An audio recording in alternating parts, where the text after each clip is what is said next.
Many things happen to people. To every person, something happens. Whatever happens, it may not be your fault, but it's your responsibility. This is Now Tell Us. I'm your host, Anthony Muirore. At Now Tell Us, we have guests come and tell us stories. They come and inspire us. They come and educate us on a subject. And always, we have great guests. We have always had some great shows. Thank you to each and every one of you who keep watching them. And that's why we are encouraged to keep bringing them. And thanks also to every guest who's been here on our show. Today, we have a special guest. His name is Dan MacQueen, and he's going to be here shortly. And that's exactly what he's going to be telling us about. It's not your fault, but it's your responsibility. So I'll ask you to please join me as we go together to meet our guest today. Dan, here we go.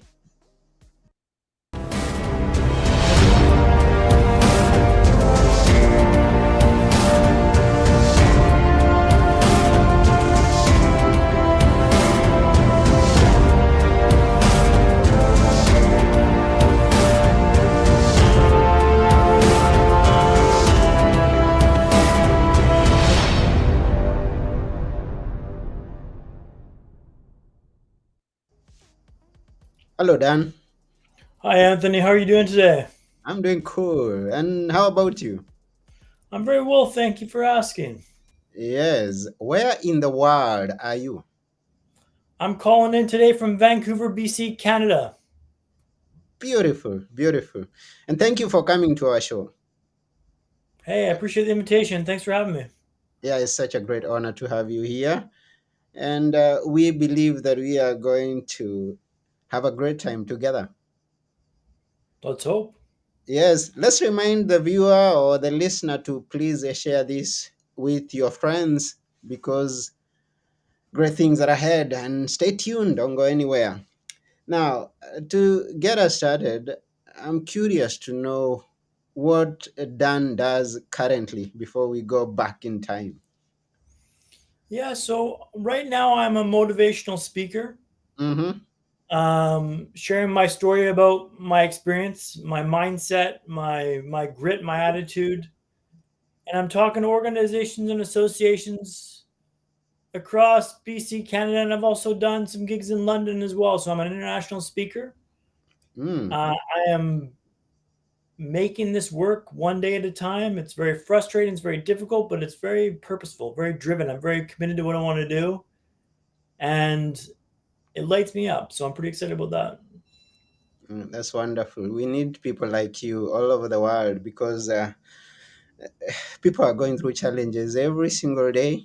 And without someone to remind them, hey, you can make it. Hey, keep going. Hey, it takes your courage, your persistence to face another day positively and continue living. That without such a person, then people are going to lose hope and give up on life. So we thank you for that courage. Yeah, you're very welcome. It's like I'm sharing the compass with you, not the map, because like your map may not be a brain hemorrhage, but it will be a breakup, a job loss, a diagnosis for your loved one.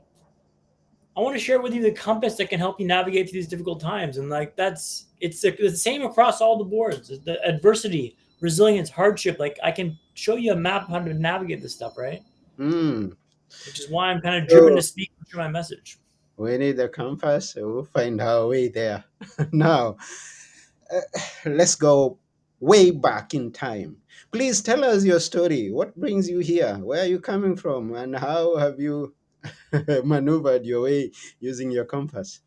Yeah, so the compass, well, it all started back in 2014 in jolly old London, England. I was living there working in tech for a company called Hootsuite. Mm, I know that.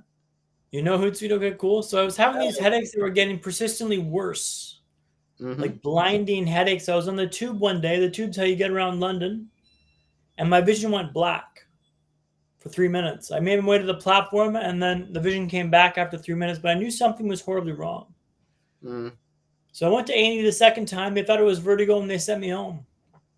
But Mm-hmm. they told me on the way out that I could always get my eyes checked at an optometrist should the headaches continue.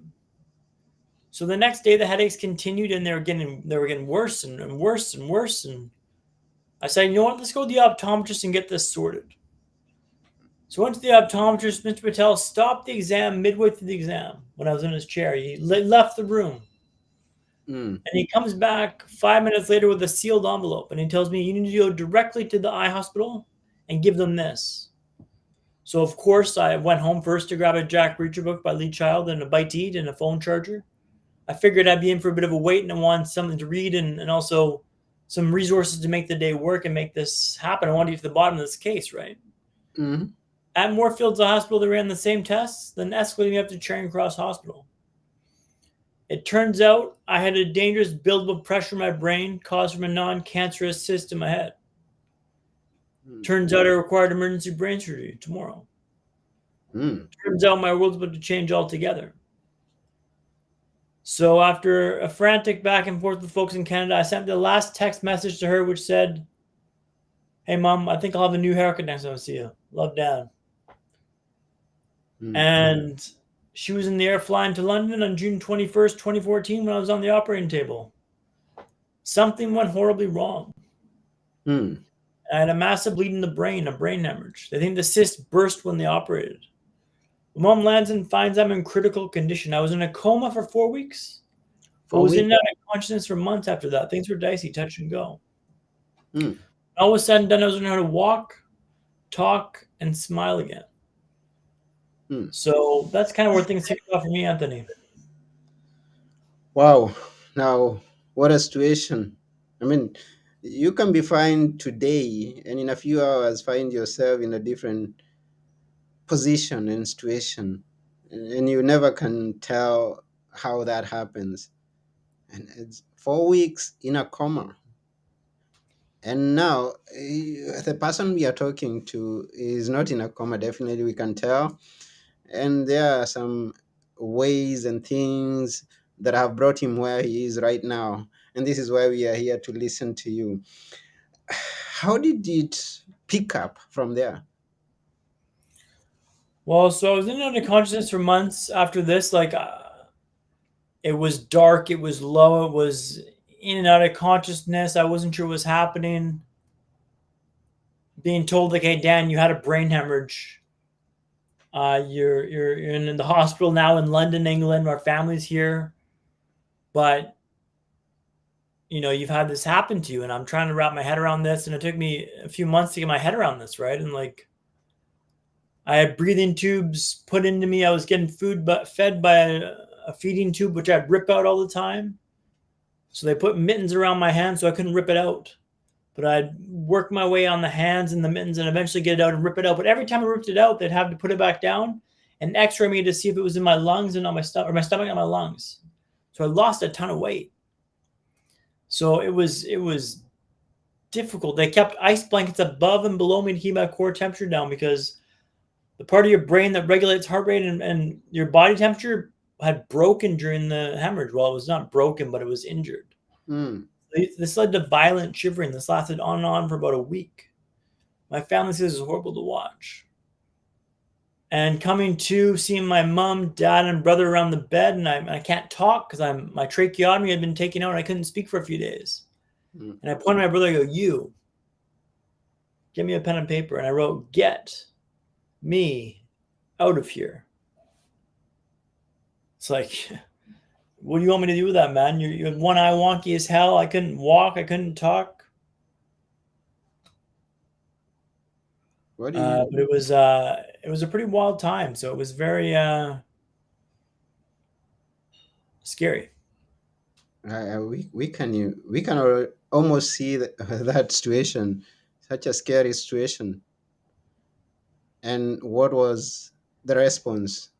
Did they take out of you out of there, or what happened? No, so he didn't take me out. Thankfully, I was in the hospital for months after this. I was in Charing Cross for about 2-3 months, and then I went to Wolston Rehab Center. Mm-hmm. But I mean, I was there. My goal of Rehab Center was to learn how to walk again. I was in a wheelchair. I was in a Mm-hmm. wheelchair for 2-3 months. My leg had frozen at an angle when I was in the ICU. So it had atrophied, the muscle had atrophied. So I had to stretch it out. I had to wear a splint 1 hour a day. I'll tell you the story about wearing the splint if you don't mind, Anthony. Mm. So the splint was pretty horrific to wear. It was my worst experience in the hospital was this effing splint. And the first night I wore the splint through the night, no issue, no stress. This will be easy. I thought this will be easy. Mm. Boy, was I wrong. The second night, after 20 minutes, it was painful. After 30 minutes, it was dreadful. After 40 minutes, it was unbearable. I told them we got to take the splint off. But I told them tomorrow we're doing this for an hour. I'm a walker. I can handle the splint. So I thought. So third day, they wrapped my leg. They give me the clicker, the nurse call button, and they go patrol the Wilson ward. Now, the Wilson ward was an L shape, so short on this side, long on this side. Short on this side, long on this side. And they leave me in that hospital room that smells like only a hospital room can smell. Sterilized, sanitized. It's clean, but it's like, what are you covering up? You know there's something that's covering up that you don't want to know about. After 10 minutes, the leg's painful. After 20 minutes, the leg's dreadful. After 30 minutes, the leg's unbearable. We're doing this for an hour? This is insane. Mm-hmm. I can't make this work. I start passing the clicker back and forth, trying to distract myself from the pain. Now, one thing I've got from the first brain injury, Anthony, is I've got double vision, which means I get the pleasure of seeing two of you. Mm-hmm. But it means I can't see much of this clicker, right? So I'm passing this clicker back and forth. As the pain ratchets up, my throws get more enthusiastic. Till eventually, inevitably, I drop the clicker on the floor. I look over the edge of the bed. I see the clicker there lying back at me. The solution to my problem is right there. If I can only get that clicker, I can solve this issue, right? Mm-hmm. Only problem was I thought a fall from that height on the hard linoleum floor might break my arm. In fact, I figured about a 50-50 chance of breaking my arm. A coin flip. Not the best odds. Mm. I changed tack. I'm pawing at the split, but I cannot do it. It's done at the ankle, not at the hip. I'm not that flexible. I can't reach it. Help! Help, I yell. The word the wolf was an L shape, right? Short on this side, long on this side. Mm-hmm. Short on this side, long on this side. They're far into the ward. They can't hear me yelling for help. No one's coming to save you. I decided I'm going to flip the coin. I'm going to drop down to grab this clicker. Even if I break my arm, at least I get the splint off my leg, and that's my number one priority right now. I'm Mm. sure it'll change once the arm breaks, but let's hope that doesn't happen. So I lower myself off the edge of the bed, and I crash down. It's a yard sale. Blankets, wires, cables, it's all a go. The arm, would you believe it holds? And I hammer the clicker, expecting the nurses to come bursting into the room to come to the rescue. They kind of strolled in 5 minutes and said, "Oh, what are you doing the floor, love? Let's not worry about it. I tell them, let's get the splint off my leg, please, and I'll tell you all about that." So the reason why I'm telling you this story is I learned 3 lessons from this experience, Anthony. Mm-hmm. First is let's not pass the clicker back and forth. That's a bad idea. Bad idea. Mm-hmm. Second was let's always do the splint up at the hip, not at the ankle. That way I can undo this should this happen going forwards. And the third and probably most profound was let's always, always, always be solutions oriented on this point going forwards with this injury. Mm. Focus on how you can fix your problem, not what the problem is. How can I fix this leg issue? Get the clicker. How do you get the clicker? You drop down and grab the clicker.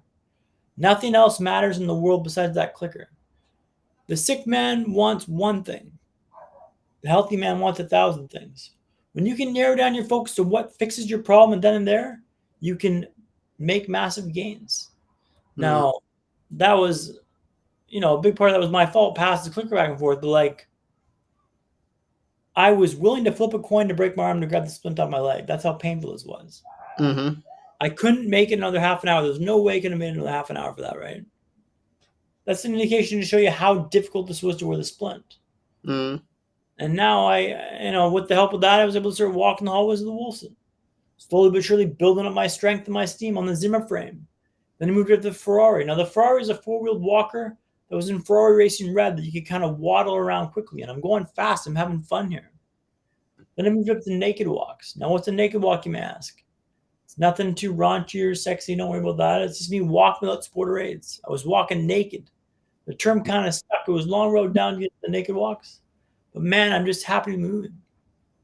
I'm having fun here. Gamification is a big part of my vibe. Like Ferrari, naked walks. Like I'm having fun here.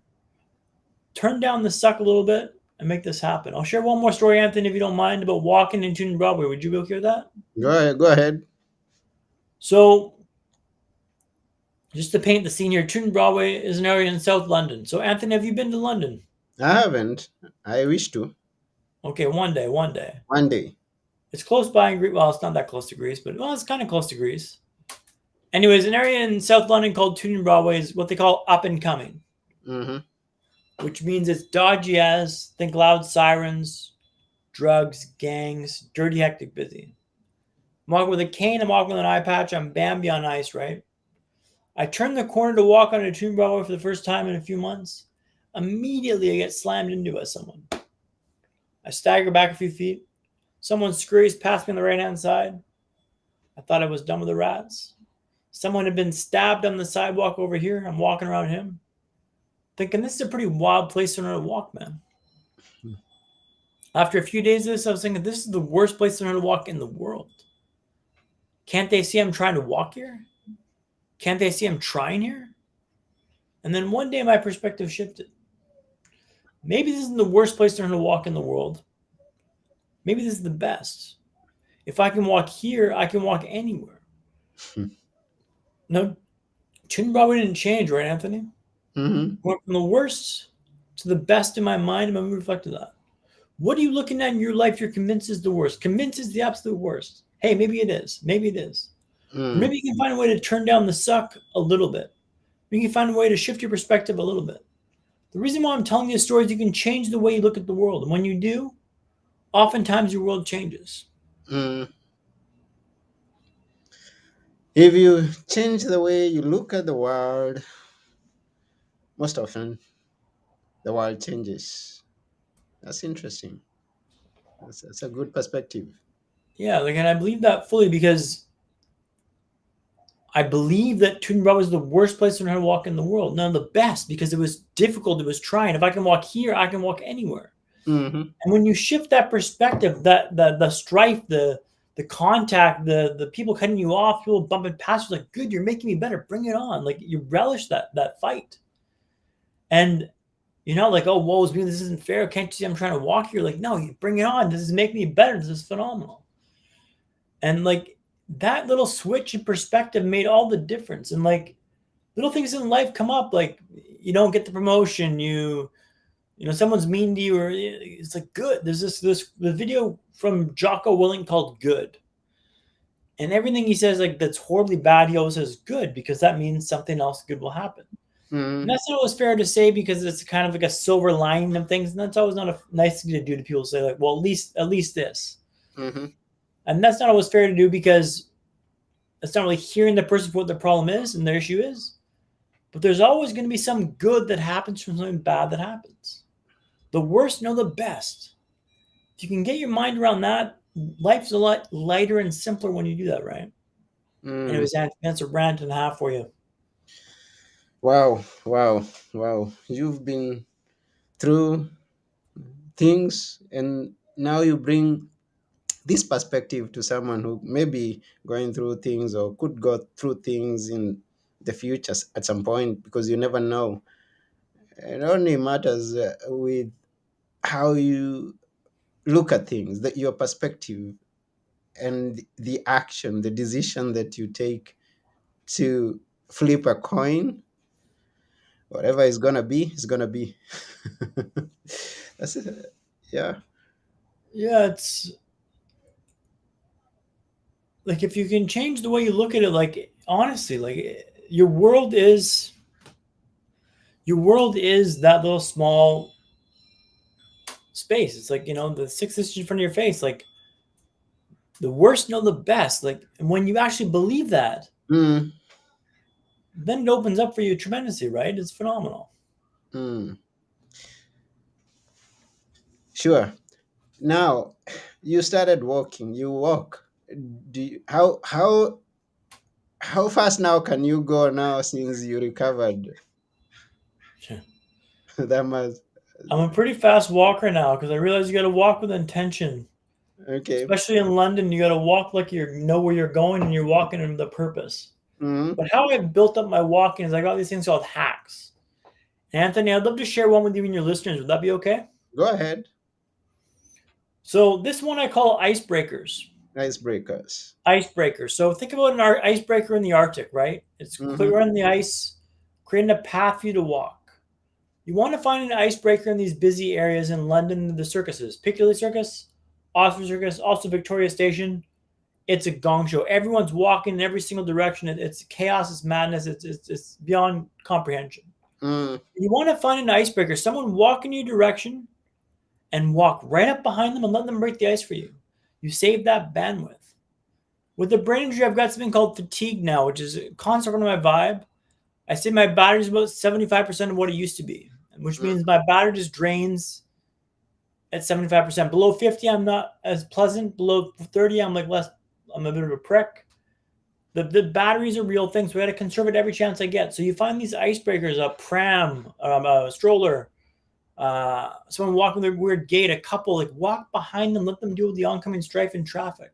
mm, I built myself up through this gamification, right? I'm having fun with these games of like walking in London and making, turning down the suck in these certain environments. Like, how can I make it less sucky? Like, find an icebreaker, make fun of the situation, like improve and build yourself back up. But it's like now I walk pretty fast, but I've built it up after over years of mm, doing this and just kind of striving up. mm-hmm, Like I walk now, and because of the delusion I've still got, like I can't always see the ground that well, right? But I walk with intention and purpose because what else are you gonna do? You're gonna stumble and walk slow? Like no, I'm gonna walk with intention and hope the ground's solid, which is good because in Vancouver the sidewalk's a lot more smooth than it was in London. In mm-hmm, London the sidewalk's a lot more rough and broken and a bit of a dumpster fire, but in Vancouver it's pretty good, which is nice.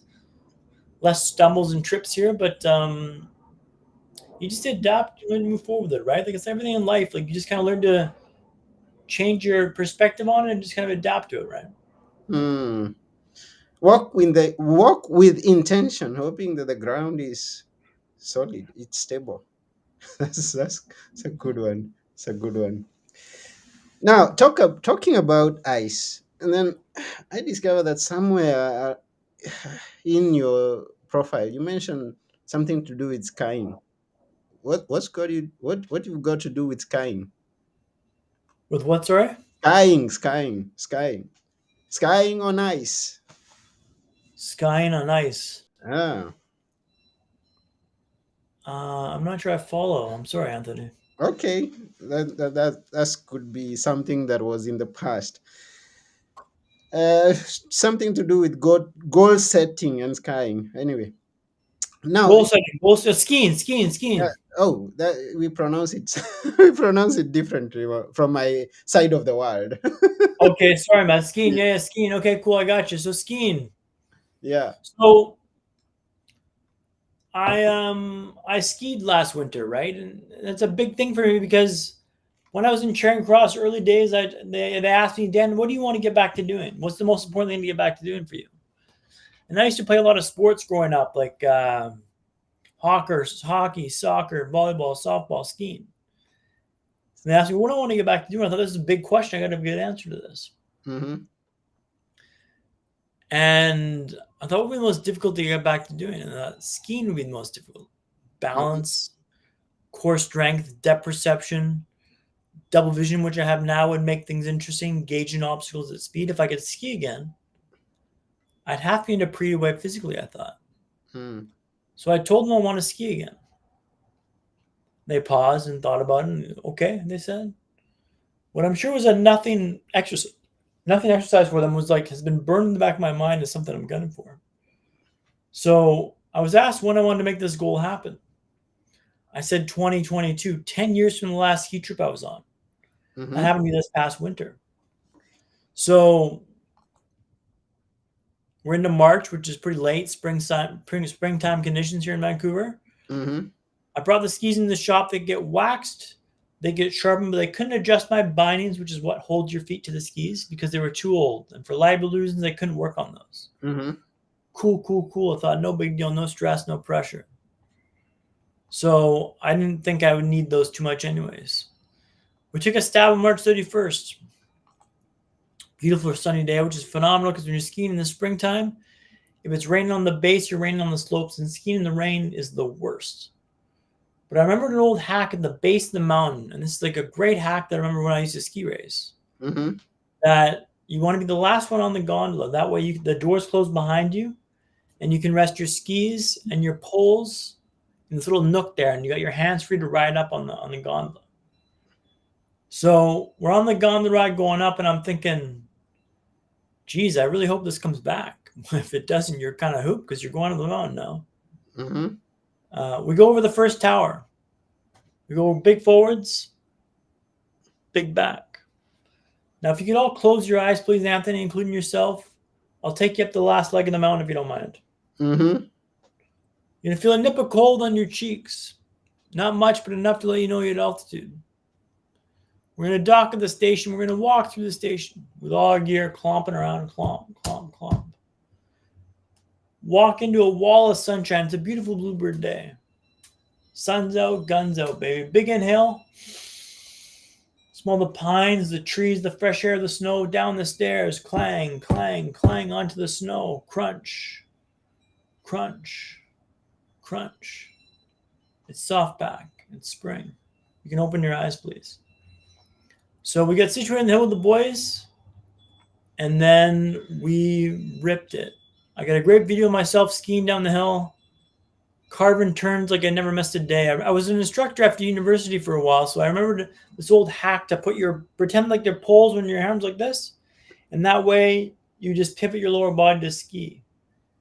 And I skied like I never missed a day. It was phenomenal. The fastest I've been since the brain injury. Mm. That was a goal that I had that was, 10 years in the making, but a goal that when I said it out loud, it was a moonshot goal, Anthony. I didn't think it was possible. Mm-hmm. But I said it out loud because that would be so phenomenal to get back to skiing. Wouldn't that be great if I could do that?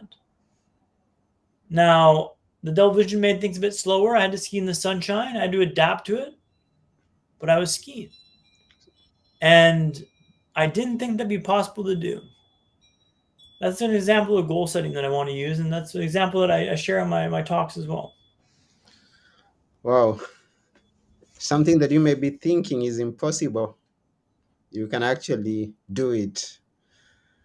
Yeah. So thank you very much, Dan, for that, for everything that you've shared with us here. Now, we are just about to come to the end of this show, but we would like you to just tell us now how we ended up, how we summarize everything that happens, and we say, yeah, that's not my fault, but then I'm going to take my responsibility on it. How about that? Yeah, like it's not your fault, but it's your responsibility. Means like it's not my fault that I had a brain hemorrhage, right? Yeah. Card was in my hand, but you know what? It's my responsibility to play out the hand. Like they say the odds of you being a human being are 400 trillion to one. 400 trillion to one for you to have that bat in the first place, a life in the first place. Mm-hmm. I had this card in my hand that just happened to be a brain hemorrhage. And they couldn't have avoided it. A fluke incident just kind of happened, but like, hey, it happened. Am I going to Mm-hmm. muck the whole hand because of this? No, I'm not going to muck the whole hand. I'm going to take responsibility and improve my lot and make the best of this I can. Mm-hmm. The odds of you having a life are so small, so minute, so ridiculously small that like, what a waste it would be to throw this life away because of that one bad card in the hand. Mm-hmm. You play it out and you play to the best of your ability every day. I wake up with intention. I go to the gym. I cold shower. I meditate. I armor up for the day and I set it with intention to make this happen because I get to do this. I don't have to do this. I get to do this. Mm-hmm. And that perspective shift of the worst know the best, if you can get yourself into that mindset and that game, hey man, it's easy. It's easy for you. The worst know the best. Honestly, that makes all the difference. Wow, that makes all the difference. That's wonderful, and thank you for sharing your story with us and the lessons that we draw from your experiences. And since now you tell us you're a speaker, I know there could be someone somewhere, you never know, who could be interested in having you come and share your stories with your audience. As you've said that you go to companies, organizations, and all those people who are willing to listen and are willing to learn some lessons from you. How do they do that? How do they connect with you? How do they invite you? Yeah, thank you, Anthony. So the best is to go to my website, MacQueenDan.com. That's Hmm. MacQueen Dan.com. You can see my demo reel on there and engage me directly for speaking opportunities. So thank you for that, Anthony. Yes, you're most welcome. So once again, to all who are watching, go to macqueendan.com. That's MacQueendan.com and connect with Dan. Once again, we really thank you, Dan, for taking your time to be here with us at Now Tell Us. It's been such an honor, and thank you for everything that you've shared with us. Anthony, I appreciate you and your time. Thank you so much, my man. Yes. So that's about it. Thank you to all the viewers. Thank you to all those who listen on the podcast platforms that we upload our podcast on. And now that reminds me, there's a time that you used to do a podcast. Oh, do you still do it? Yeah, so I have the podcast is on hold right now. Okay. But it's I'm gonna try and get it back going in the next year or two. It's called Play Loose, Look Tight, documenting the process of life after. It's a podcast about my life after a brain injury. Mm-hmm. It's a lighthearted look at like hacks and strategies and expressions. It's a fun podcast with the heavy tones with it, but it's quite light and good-hearted. If that makes sense. Oh, that's good. So people should be tuned into when you bring it back on. Yeah, for Play sure. loose, look tight. Yeah, and so what that means, Anthony, is a life mantra. Okay. If you can live your life in 4 words, it would be play loose, look tight. Play loose, joie de vivre, have fun. Play is the first word. You want to make life about play. Mm-hmm. Play loose, you want to be a bit sporadic and go with the flow and feel things out, but you also want to look tight. So look tight being like with intention, look on purpose, show up on time with intention and preparation and make sure you're ready for the stuff like this. So play loose, look tight is a life mantra in 4 words. Yeah, but thank you for letting me plug that as well. Thank you, Anthony. Play loose, look tight. That's the podcast that Dan does. And he says that should be your life mantra. Play loose, look tight. No doubt, brother. Yeah, that's about it for today. This has been Now Tell Us. I've been your host, Anthony Murore. And our guest today was Dan MacQueen. And we are reminding you, please, it's not your fault. Whatever happens, it's not your fault. But then it's your responsibility. Where do you go from here? Just go and do something that is going to be good. And with that, we say bye for now. Until next time. Peace. Peace.